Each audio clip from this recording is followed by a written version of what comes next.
Thank you, Mr. Manoharan, for covering the IT side. Ladies and gentlemen, we now move on to our first Fireside chat, featuring two of Sri Lanka's homegrown global companies, with Mr. Prabhash Subasinghe, the Managing Director of Global Rubber Industries Private Limited, and Mr. Dilhan Fernando, the Chief Executive Officer of Dilmah Teas. The session will be moderated by Mr. Shamindra Kulamannage, the Editor-in-Chief of the Echelon magazine. Shamindra, over to you.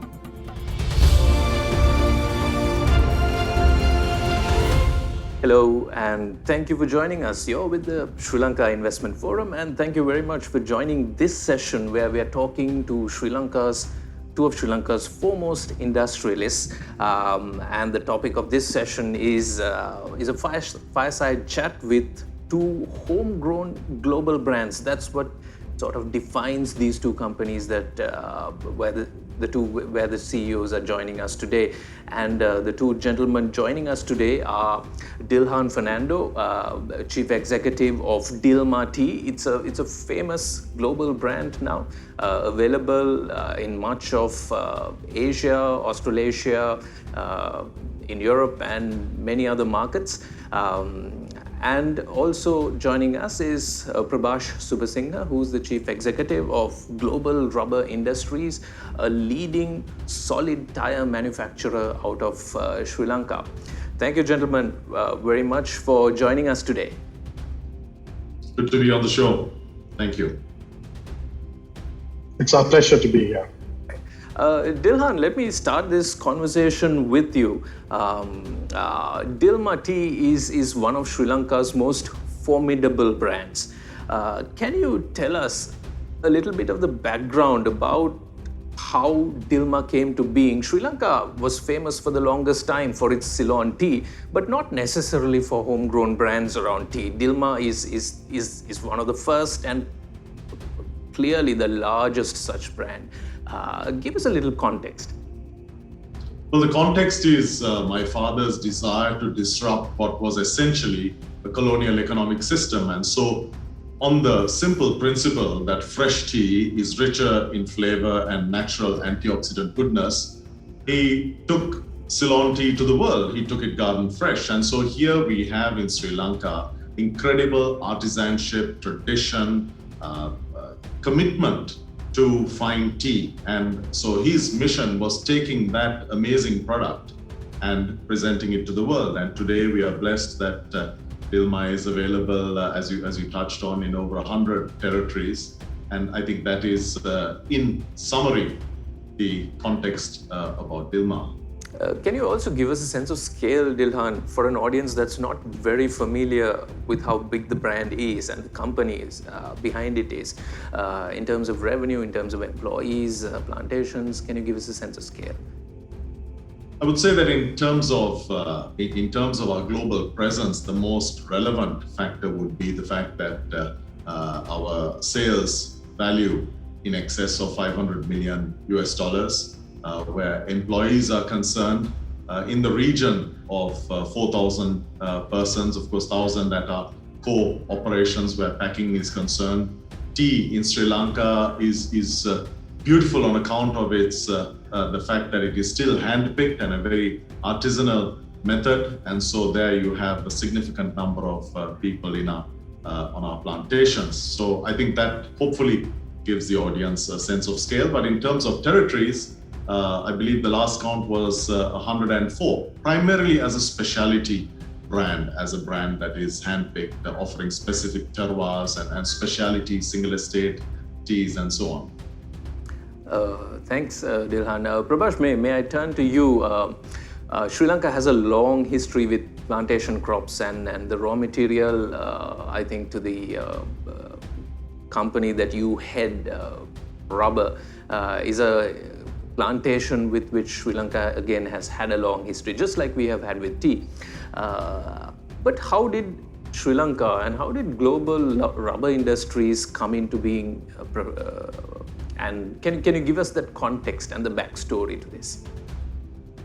Sure, absolutely. Pleasure to be here, Shamindra. I mean, Sri Lanka has a long history of more than 100 years in the rubber industry. I founded GRI, Global Rubber Industries, almost 20 years ago. I'm a serial entrepreneur, and I looked at the landscape in Sri Lanka. I'm in multiple diversified businesses. And for me, 20 years ago, looking at this industry and seeing that industrial tires, or better known as solid tires, was one of the largest exports out of this country, it was interesting for me to look at that space and get into that space. So Sri Lanka today is the largest producer of industrial tires in the world. We almost have about a 30% market share of the world market. And GRI has now moved forward from not only being an industrial tire manufacturer, but a specialty tire manufacturer, not only producing solid or industrial tires, but also producing agri and construction tires. So we're the largest specialty tire manufacturer based in Sri Lanka. Just like I tried with Dilhan, Prabhash, can you give us a sense of scale on global rubber industries? Sure. I mean, we're a private limited company. We've got almost 1,000 employees. We sell product in 50 different countries. We've got 14 nationalities working for us, and we've got 9 distribution companies globally where we do our own end-to-end distribution. So it's not only a B2B business, but we also operate a B2C business. Sure. Can I follow that up, Prabhash, with this question to you? How crucial is your company's location in Sri Lanka? Is it important to you?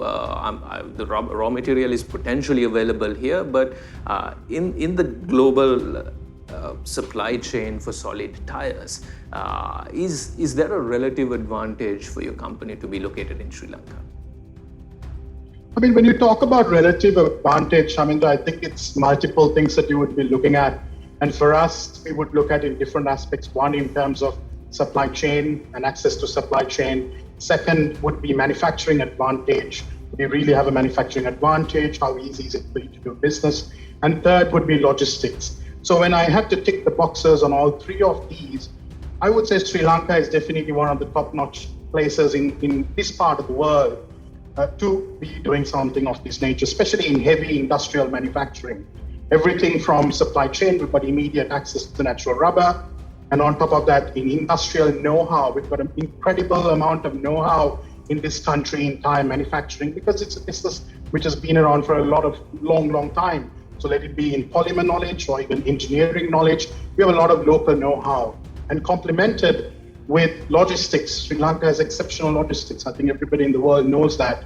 So with the ease of being able to bring in material, process, manufacture, and export material pretty much anywhere in the world, it's done with a lot of ease. So I think when you look at all those items holistically, we've got a very strong advantage to many other locations in this part of the world. I mean, most of the industrial manufacturing historically has moved from the US or Europe to Asia. And even in Asia, when we look at competitive areas, I definitely think Sri Lanka is one of the countries that's top on the list. Let me follow that up, Prabhash, with this question. Can you contrast for us what is unique about the solid tire manufacturing process and even the supply chain compared to pneumatic tires, which is possibly a bigger market, but can you compare the 2 products for us? I think I need to take a step back to maybe talk a little bit about the tire industry so we don't get mixed up. So you've got on-road tire manufacturing and you've got off-road tire manufacturing. So what we do in Sri Lanka is off-road tire manufacturing. The tire manufacturing industry globally is almost $250 billion, and the off-road tire manufacturing is about $25 billion. So talking about off-road tire manufacturing, one is that we've commanded this global respect for manufacturing industrial tires almost just under 50 years. So the country has built a brand recognition around having the know-how to produce such a strong industrial product. And then when we, especially if you talk about what we do, because in specialty tires, we make industrial tires and we make agriculture tires and we also make construction tires. We are the only company in this country that produces radial agriculture tires, which has the foremost amount of technology that you need, not only in terms of investment, but also in terms of knowledge and operating the machines, in the kind of machines that you would invest in, the way you would maintain it, and also the entire production process. The rubber manufacturing process is quite a complicated process, because you take almost maybe 40, 50 different raw materials, and then you've got to produce a tire going all the way from upstream to downstream in manufacturing. So it's a complicated process. You need a lot of know-how. You need to be able to have the access to that amount of know-how. And I think Sri Lanka historically has been very strong in the sense of having industrial tire know-how. And now we are building that in Sri Lanka, also in radial tires, in bias tires, in pneumatics, in the off-road sector in Sri Lanka by producing agriculture tires as well as construction tires. Sure, thanks for that, Prabhash. Dilhan, if I can switch over to you. We've seen how the global supply chain in branded tea has transformed over the last several decades. Tea is now branded and blended, not necessarily in the countries that it is grown in. Dilmah takes a very different approach to this. Can you give us the background to why you think being based out of Sri Lanka doing Ceylon tea matters to the company? Two factors. If you look at the direction of the consumer, it's about premiumization. It's about building trust. And so for us being based in Sri Lanka, close to the origin or the source of our teas, gives us the ability to define our authenticity, our commitment, because if you look at a global tea category, you have a heavily commoditized category. You have a mass sector that is becoming increasingly commoditized due to discount culture and so on. But the opportunity is there. Premiumization in tea is accelerating. You have, particularly in the present situation, you have a greater awareness of the natural immunity boosting ability of tea. And so trust is important. Trust is connected with knowledge, commitment. It is connected with our ability to be close to our tea gardens, to be able to innovate based on the influence of nature on the tea. So taste as defined by nature rather than taste as modified by scientists or people who do the new product development. And so we are also connected with the research function, Sri Lanka having the Tea Research Institute, and supporting that are elements like our School of Tea, because training is a very, very big part of offering a premium brand, because that helps build trust, helps demonstrate our commitment and the benefits and the advantages of our product. And so all of these together are what make Dilmah's Ceylon tea story so different, and it's why we took a different path. One might argue, Dilhan, that there are two aspects to this. One is the necessity or the advantage you have in being close to where the crop is grown, and you have access to this whole ecosystem. But whereas when it comes to blending, packaging, printing, distributing, one could argue that you could do this from any center in the world that has great logistics, that has great supply chain connections. What is your experience with that second aspect? Is it crucial, do you think, for Sri Lanka to do the blending, the logistics, the supply chain also out of Sri Lanka for this product? When you frame that opportunity in tea within what's happening in the consumer, not only the premium consumer's mindset, but also in the market, you can see that, yes, there is an opportunity, a large opportunity in the mass market. And there, yes, you find the cheapest place and you move, you produce whatever you wish, you mix the cheapest teas and you produce something. But in Sri Lanka, you have the unique ability to cater to the premium segment for several reasons, because our people have a heritage and an inherent love for tea. It is over almost 160 years of our heritage. And so when you talk about tea in Sri Lanka, you have to only walk 50 meters from any point and you will find a place that sells great tea. That is part of our culture. And that cultural aspect is important in our training, in our validation, in building trust with our consumer,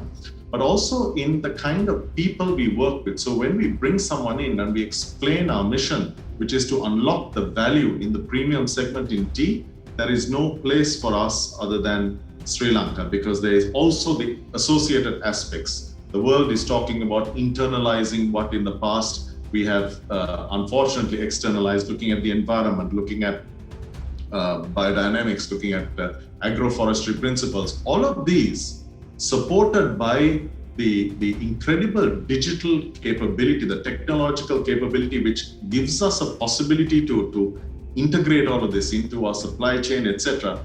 All of that is available in abundance in Sri Lanka, and our people understand, whether it is the IT teams, whether it is the developers, they understand agriculture. It is part of our heritage. And so for us, there can be no place other than Sri Lanka. And of course, you have to frame that in our vision, which is the premium segment and offering a product that is differentiated from the rest of the market, but also unique, but unlocks the value that we see, that my father saw many years ago in Ceylon tea.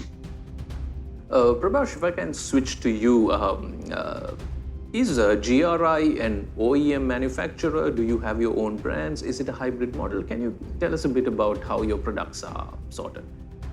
Sure. So most of what we produce are our own private brands, and that we've got multiple brands for our industrial tires, for our construction tires, for our agri tires, and for special purpose tires, etc. But we also do some level of OEM for very large forklift manufacturers in the world, for very large excavators, and we also do private branding for some of the largest tire manufacturing companies globally. As I understand, Prabhash, you are building a new factory and looking to expand production out of Sri Lanka. I'm sure in the process that you evaluated many options about where you want to be located within Sri Lanka, and whether potentially there's opportunity to build these facilities outside the country where raw material supply is better, potentially better links to supply chains. Can you talk us through about the decision making that resulted in you deciding to locate the factory in Sri Lanka? Sure. So, I mean, when you talk about manufacturing and heavy manufacturing like what we do, and currently, just to give you some perspective, we are on a $100 million capex. The rubber industry is one thing you can't be envious about, the kind of investments you got to make, and you need to invest in that upfront for you to be able to manufacture and build scale. So we've been manufacturing industrial tires for a long time, as I said before, and then we've diversified in the last few years to the specialty tire segment. And those are very large scale investments. And you need to do that in terms of scale. So, of course, being based in Sri Lanka with incredible access to the supply chain, and on top of that, with the local know-how we have in terms of industry, manufacturing, locating factories, where would we locate, how would we have access not only to supply chain, but to labor availability. And I think more importantly also, anybody would be looking at manufacturing costs. So some of the most important costs for tire manufacturing is number one, your labor cost, and number two, your energy cost. And relatively, we are very competitive compared to most countries in the region. So those were, of course, some of the factors that went into our thought process. And when we are in a capex cycle, it's not something that we can move out. We need to complete that capex cycle, ideally in the same kind of location. So we would look at a large industrial park or a very large land base, so we could grow within that before we would normally explore other options. Sure. Let me ask you this fairly basic question. I think it may be valuable for us to understand, or the audience to understand. Can you give us a sense about how costs break down? You said two of the largest components are labor costs and energy costs. Where does raw material come in, and what about supply chain costs? Can you give us how this stacks up in the market for GRI? So when you look at, so you fundamentally have three different cost bases, right? One is your raw material cost, second would be your logistic costs, and third would be in terms of what your manufacturing costs. The costs I spoke to you was within those manufacturing costs. So how competitive we are, and I'll give you a simple example. In Sri Lanka, even though domestic tariff for energy is expensive, industrial tariff is relatively cheaper. We spend about 6 cents a kilowatt hour for tire manufacturing or for industrial grade electricity, whereas in Vietnam, it's almost 8 cents a kilowatt hour. And on top of that, if we talk about logistics cost, simply because we've got such a strong logistics base in Sri Lanka, and with such an active port, and now we are expanding our port in Sri Lanka, we've got very efficient costs being able to ship out to any destination in Europe, any destination in the US, and we are probably 30 to 40% cheaper than some of the key destinations in the Asian region. So when you look at logistics cost, yes, you've got international freight, and then you've also got domestic costs. Most of our factories are located near the main port. We've got 2 key ports, and most of our factories are located. So our internal logistics are incredibly competitive compared to another very large country where the internal logistics could potentially be maybe 20, 30% of your overall logistics cost. For us, our internal logistics are less than 5% of our overall logistics cost. And then finally, it would be your supply chain costs. And supply chain would be one in terms of natural rubber, which we source from Sri Lanka. And then 2 would be in terms of all the other material you would import into Sri Lanka to manufacture. Everything imported into Sri Lanka for manufacturing, for re-export is free of taxes in Sri Lanka. So absolutely no taxation, you have no additional cost, you're able to add value. And because our logistics are competitive, even the cost that we pay to bring in material to Sri Lanka is cost competitive. So compared to the material we bring in, and then on top of that, the material that we would buy locally for all the raw materials that you need for tire manufacturing or rubber manufacturing, we have cost advantages pretty much in all those aspects. Thanks for that, Prabhash. That's very clear. Dilhan, if I can switch to you, the supply chain for tea is also very, very complex, and there is.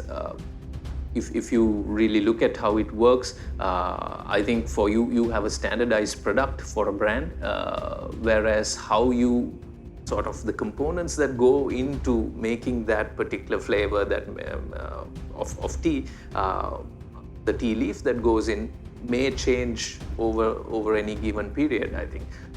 How efficient do you think that supply chain process is? What's your experience with that? Well, in Sri Lanka, I think you have to build your own manufacturing capability, and that's clear. But where the supply chain is concerned, we have a fantastic printing and packaging infrastructure, which is critical. So today, this level of sophistication of the consumer we are dealing with is unprecedented. So not only do they want tactile, beautiful packaging, they also want it sustainable. They also want it to be extremely ecologically friendly, so low impact. So there is a very strong awareness of all of these. So you have several printing and packaging companies that are category leaders, and you have a dissemination of that information where there is a very strong ethical framework as well. Because if you look at the consumer tolerance today for unfair labor practices, it doesn't exist. Maybe 10 years ago, there was a grudging acceptance that a product could be cheap if there was some exploitation. But if you look at the modern slavery and all of this kind of acts that are coming in, the protection that is that extends to the supply chain, the responsibility is on the buyer, on the consumer, and of course on us as brands. And it's a fantastic environment for Sri Lanka because yes, in certain cases, particularly where tea is concerned, we are the highest in terms of the wages paid to the tea plantation worker. But that's a good thing because that's what the consumer expects. They expect to see that there is benefit from the sale of their product. And if they will pay a premium for that product, for a better quality or differentiated product, it works. So where supply chain is concerned, all the benefits that Prabhash mentioned, logistics, fantastic, 21 days to any part of Australia, 25 to New Zealand, going to the other side of the world, 25, 30 days into the US. Bringing in our inputs is fantastic.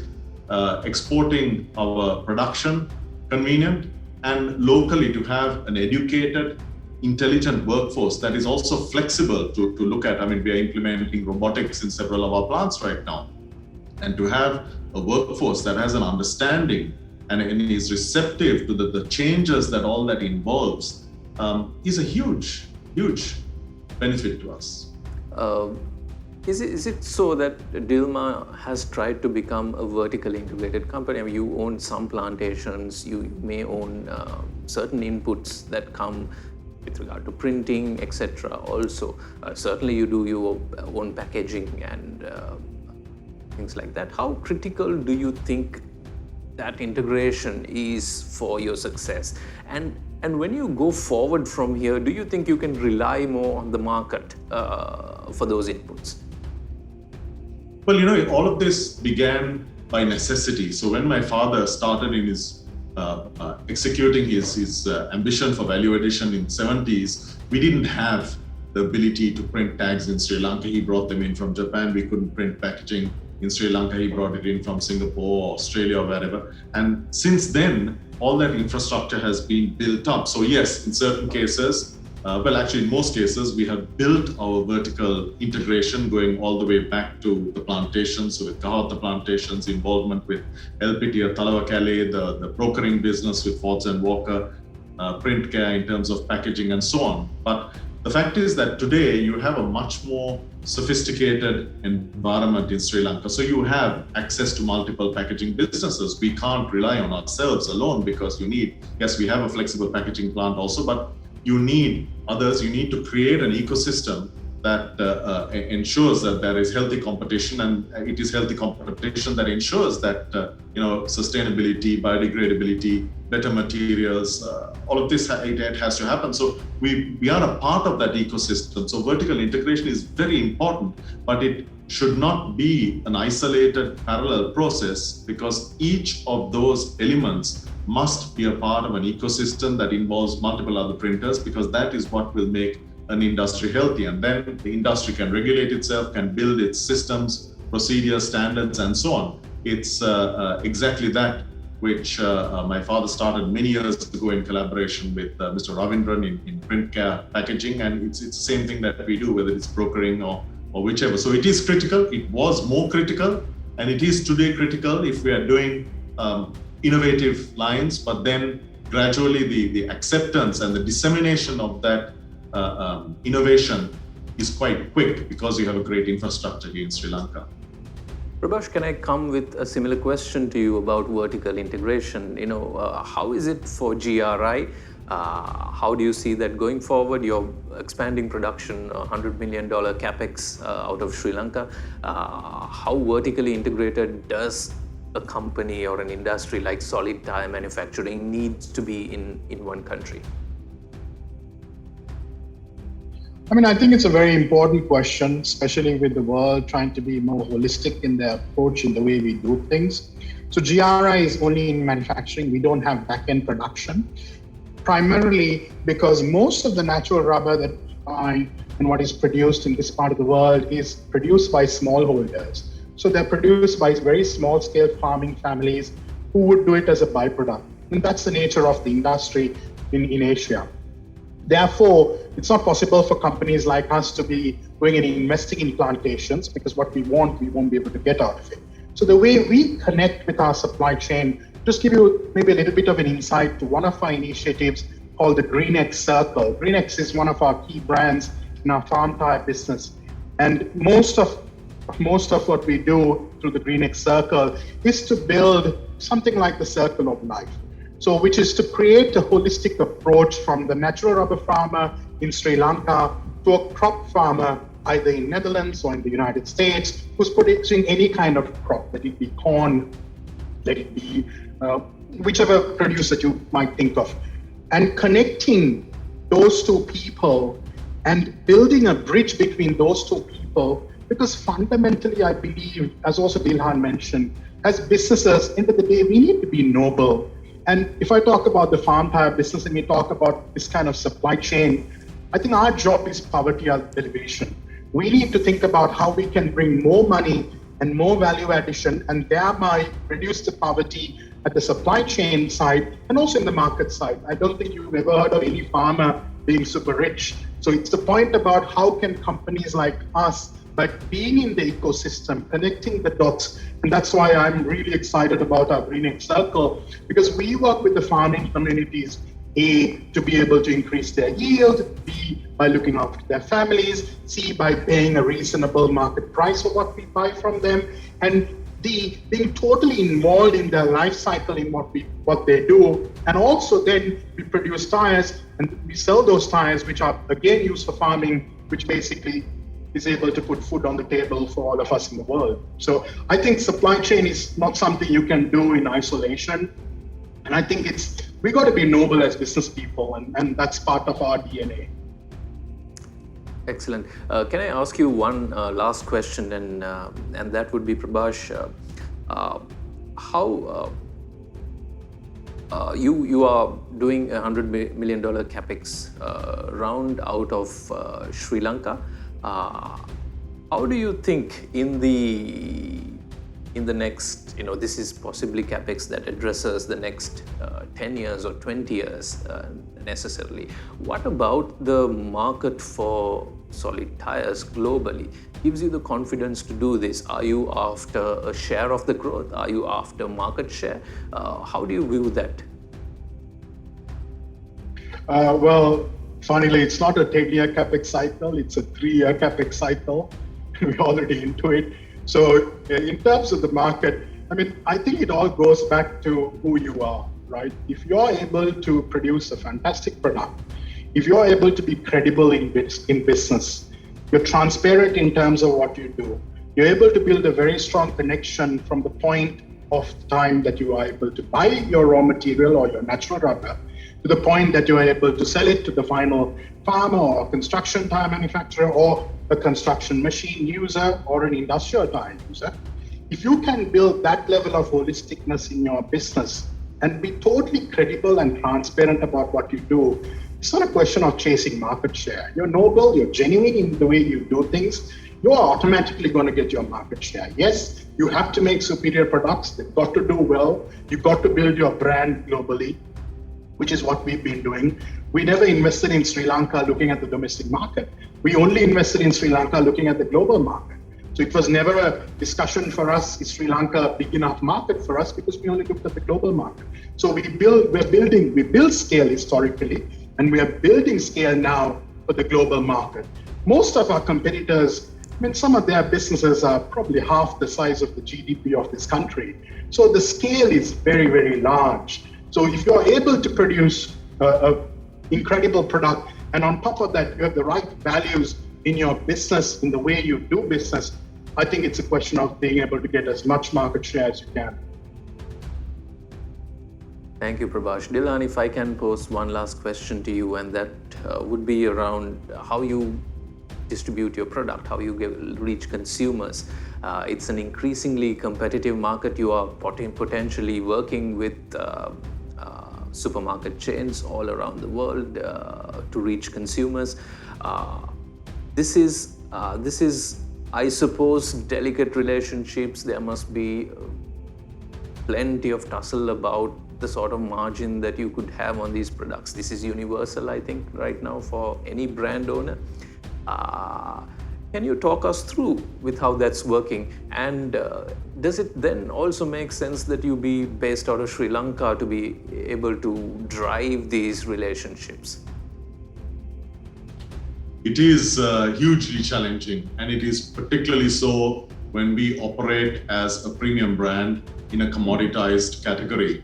But on your point about the location in Sri Lanka, what is key to this whole exercise, whether you look at the retail sector, supermarkets, hypermarkets, etc., or whether you look at the hospitality sector, which is also quite important for us, it is the demonstration of value, the difference that we offer as Dilmah Ceylon tea that we need to reinforce. And that is significantly done through our presence here by claiming and actually demonstrating, living the difference, but also through training, through elements like our Dilmah School of Tea. We have for many years, we have been in person, we have had sessions around the world, but knowing that we are always based in Sri Lanka, bringing in, I think, over 5,000 hospitality professionals over the last 5 years into Sri Lanka to see, taste, and experience what lies behind the brand. Today we talk about brand stories. Well, people need to understand this is a brand